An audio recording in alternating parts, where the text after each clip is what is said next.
বর্তমানে সবাই স্মার্ট হয়ে যাচ্ছে, কিন্তু যারা আমরা ট্রু ক্রাইমের ভিডিও দেখি তাদের একটা কমপ্লেন ছিল যে আমাদের দেশের পুলিশগুলো কেন স্মার্ট হচ্ছে না। আমেরিকা, ওয়েস্টার্ন কান্ট্রিতে প্রচুর এমন এমন কেস আছে যেগুলো 90 বছর 80 বছর পুরনো, সেখানে স্টিল সেই কেসের যত রকমের স্যাম্পেল কালেকশন করা হয়েছিল সেগুলো তারা ভালো করে রেখেছে। দেন সেই কারণেই কেসগুলো এখন এসে সলভ হচ্ছে। আস্তে আস্তে ভারতেও যেসব কেসে অন্তত স্যাম্পেলগুলোকে ঠিকঠাকভাবে রাখা হচ্ছে সেগুলো দীর্ঘদিন পর সলভ হয়ে যাচ্ছে। আর উল্টো দিকে ভারতে বেশ কয়েকটা কেস আর্টিফিশিয়াল ইন্টেলিজেন্সের মাধ্যমে সলভ হচ্ছে। তো আজকে আমি যে ঘটনাটা আপনাদেরকে বলতে চলেছি সেটা আর্টিফিশিয়াল ইন্টেলিজেন্সের মাধ্যমেই সলভ হয়েছে, অদ্ভুতভাবে সলভ হয়েছে।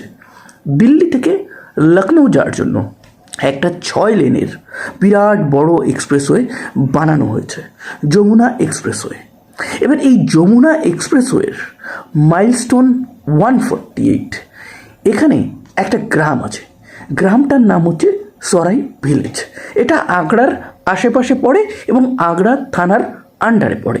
এবার ওই যে এক্সপ্রেসওয়ে আছে তার পাশে সব জায়গাতে যে মানুষ বসবাস করে এরকম না, বেশিরভাগ জায়গাতেই কিন্তু চাষাবাদ করা হয়, লোকজন থাকে না।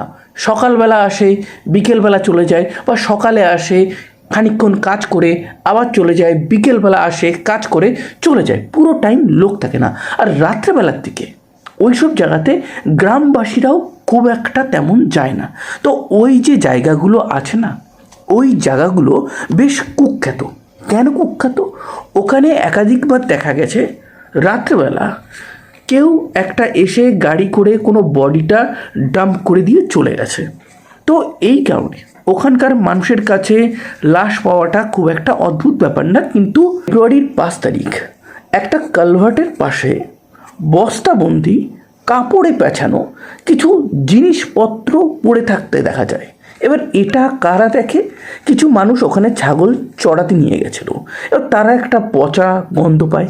সেই পচা গন্ধটা এক্স্যাক্টলি কোথা থেকে বেরোচ্ছে সেইটা দেখে তারা সেই দিকে যখন যায় তখন ওই কালভার্টের ওখানে গিয়ে দাঁড়িয়ে যায়, দেখে ওখানে কাপড়ে জড়ানো বেশ কয়েকটা বস্তা টাইপের পড়ে আছে। এবার যেহেতু ওটা থেকে বাজে গন্ধ বেরোচ্ছে, আর এখন যে কোনো জায়গা থেকে বাজে গন্ধ বেরোচ্ছে তার মানেই ওখানে ডালমে কুচ কালা হে, তো সঙ্গে সঙ্গে তারা পুলিশকে ফোন করে।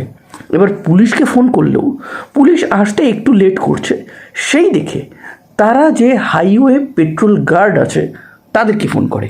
তারা আসে এবং খানিকক্ষণের মধ্যে পুলিশও চলে আসে। পুলিশ যখন আসে তখন তারা তাদের সাথে ডগ স্কোয়াডকে নিয়ে আসে। এবার ওই যে কাপড়ে পেঁচানো বস্তাটা আছে সেটা খোলার টাইম এসেছে, সেটা তারা খুলে দেখতে পায় ওটা একটা লেডির বডি, কাটা হয়েছে পিস পিস করে। এই লেডির বয়স 25 থেকে 30 এবং বডিটা দেখেই বোঝা যাচ্ছে 5-6 দিন পুরনো হবে। এই কারণে ফেসটা অনেকটা নষ্ট হয়ে গেছে, পুরোপুরি আইডেন্টিফাই করা যাচ্ছে না। তো পুলিশ বডিটা দেখা মাত্রই বুঝতে পারে এখানে সবথেকে বড় প্রবলেম হতে চলেছে এই যে নারীর বডি তারা পেয়েছে সেটা কে সেটা বার করা। পুলিশ প্রথমে আশেপাশে যত থানা আছে সেই থানাগুলোতে খবর দেয় এবং দেখে যে কোথাও কোনো মিসিং কমপ্লেন আছে কি না। এবার আগ্রাতে সেইভাবে তেমন কোনো মিসিং কমপ্লেন রেজিস্টার করা হয়নি, আর যেগুলো রেজিস্টার করা হয়েছে সেগুলোর সাথে এর ডেসক্রিপশন মিলছে না। এই যে নারীর বডিটা পাওয়া গেছিল, এই বডির হাতে একটা ট্যাটু করা লেখা ছিল এবং সেখানে লেখা ছিল সানি। এবার এই সানি ওই নারীর কে হতে পারে? ছেলে হতে পারে, বাবা হতে পারে, ভাই হতে পারে, লিভ ইন পার্টনার হতে পারে, অথবা হাজব্যান্ড হতে পারে। তো এতগুলো অপশান পুলিশের কাছে আছে। পুলিশ মিসিং কমপ্লেন থেকে কিছু পায়নি। এইবার তারা ভাবে কি করা যেতে পারে। তারা আর্টিফিশিয়াল ইন্টেলিজেন্সের হেল্প নিয়ে যে ফেসটা ছিল তাদের কাছে, যে ফেসটা অনেকটা নষ্ট হয়ে গেছে, এবার সেখানে এআইকে কমান্ড দেওয়া হয় এই ফেসটার রিয়েল ফেস, ইনট্যাক্ট ওয়ালা ফেস কেমন হতে পারে। এবার এআই থেকে 3-4টে ছবি জেনারেট করা হয়। এবার সেই 3-4টে ছবি আশেপাশে সমস্ত জায়গায় ছড়িয়ে দেওয়া হয় যে কোনো পুলিশ থানাতে এরকম কোনো নারীর মিসিং রিপোর্ট এসেছে কিনা, বা এরকম কেউ হারিয়ে গেছে কিনা। অনেক জায়গায় গ্রামগঞ্জে প্রেমের কেস হলে ফ্যামিলি থেকেই এই রকম কর্মকাণ্ড ঘটিয়ে দেওয়া হয়। তারা তো আর মিসিং কমপ্লেন লেখাতে আসবে না। তো সেই সমস্ত কিছু ভেবে পুলিশের কাছে আপাতত 3-4টে একটা প্রবাবলি ওই লেডির ফটো হবে, যেটা এআই দিয়েছে, ওরকম আছে। পুলিশ তাতেও তেমন কোনো ইশারা না পেয়ে তারা কি করে, উত্তরপ্রদেশের পুলিশের যে ডেটাবেস আছে, যেখানে ক্রিমিনাল, ভিকটিম, কেউ কোনো কমপ্লেন করেছিল বা কেউ সাসপেক্ট আছে, সেই ডেটাবেসে যখন এই ছবিগুলো দিয়ে সার্চ করে তখন একটা নাম বেরিয়ে আসে, সোনালি। তাহলে এটা কি সোনালির বডি? সোনালি ডেটাবেসে তার যে অ্যাড্রেস দেওয়া আছে সেটা মহুয়া দেওয়া আছে। মহুয়া উত্তরপ্রদেশেরই একটা জায়গা, যেটা আগ্রা থেকে নিয়ার অ্যাবাউট 378 কিলোমিটার দূরে। এবার অত দূর থেকে এখানে কি করে এলো, কে মারলো, সেই সমস্ত ব্যাপারে পুলিশকে এবার খোঁজখবর নিতে হবে।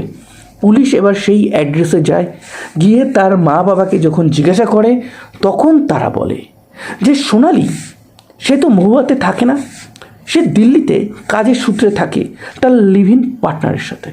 এবার দিল্লির অ্যাড্রেসে যখন পুলিশ যায় তখন গিয়ে দেখতে পায় যে সেই অ্যাড্রেসের যে রুম আছে সেটা তালাবন্ধ, তার লিভ ইন পার্টনার সেও গায়েব। এর মধ্যেই ময়না তদন্তের রিপোর্ট চলে এসেছে এবং ময়না তদন্তের রিপোর্টে ক্লিয়ারলি বলা হচ্ছে যে সোনালিকে গলা টিপে হত্যা করা হয়েছে।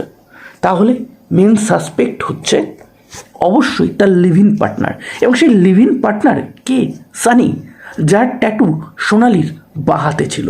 2-4 দিন কেটে যায়, পুলিশ সানির খোঁজ পাচ্ছেন না। সমস্ত খবরিদের অ্যাক্টিভেট করে দেওয়া হয়েছে।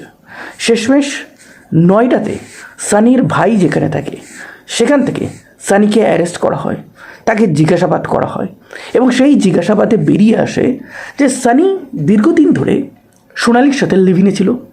সোনালি বিয়ে করার জন্য প্রেশার দিচ্ছিল। সানি উল্টো থেকে আর একটা অ্যাফেয়ার করেছিল। তার মন ভরে গেছিল সোনালির উপর থেকে, এই কারণে সোনালি থেকে সে মুক্তি পেতে চাইছিল। এর মাঝেই সোনালি তার আর একটা অ্যাফেয়ারের কথা যখন জেনে যায় তখন ঝামেলা আরও বেড়ে যায় এবং এরপরেই একদিন সানি তার লিভ ইন পার্টনার সোনালিকে হত্যা করে। দেন তার 2 বন্ধুর মাধ্যমে একটা গাড়ি করে তারা ওই শুনশান যমুনা এক্সপ্রেসওয়ের পাশে সারাই গ্রামের পাশে বডিটা ডাম্প করে দিয়ে চলে যায়। তারা ভাবে যে কেউ খুঁজে পাবে না। তারপর বডিটাকে টুকরো টুকরো করেছে, কাপড়ে পেঁচিয়ে দিয়েছে, এত দূরে ফেলেছে, তো খোঁজ না পাওয়ারই কথা ছিল। যদি কোনো জঙ্গলি জানোয়ার সেটাকে খেয়ে ফেলতো তাহলে আরও খুঁজে পাওয়া যেত না। তো যেটা সানি আইডিয়া করেছিল সেটা হতো, কিন্তু পুলিশের বুদ্ধিমত্তাতে শেষমেশ সানি এবং তার 2 বন্ধু তারা অ্যারেস্ট হয়। বর্তমানে এরা জেলে আছে এবং পুলিশের কাছে যে প্রমাণ আছে তাতে মোটামুটি এদের ভালো মতন একটা সাজা হবে। আজকে আমি ফেস ক্যাম করতে পারলাম না কোনো একটা কারণে। তো এই ছিল আজকের একটা ট্রু ক্রাইম ঘটনা। এই রকম রিয়েল লাইফ ট্রু ক্রাইম ঘটনা ইন স্টোরি ফরম্যাটে যদি আপনারা শুনতে চান তাহলে অবশ্যই আমার চ্যানেলটাকে সাবস্ক্রাইব করবেন। সাবধানে থাকবেন, আনন্দে থাকবেন, সতর্কে থাকবেন। আবার দেখা হবে নতুন কোনো এক ভেরি ইন্টারেস্টিং ট্রু ক্রাইম ঘটনার সাথে।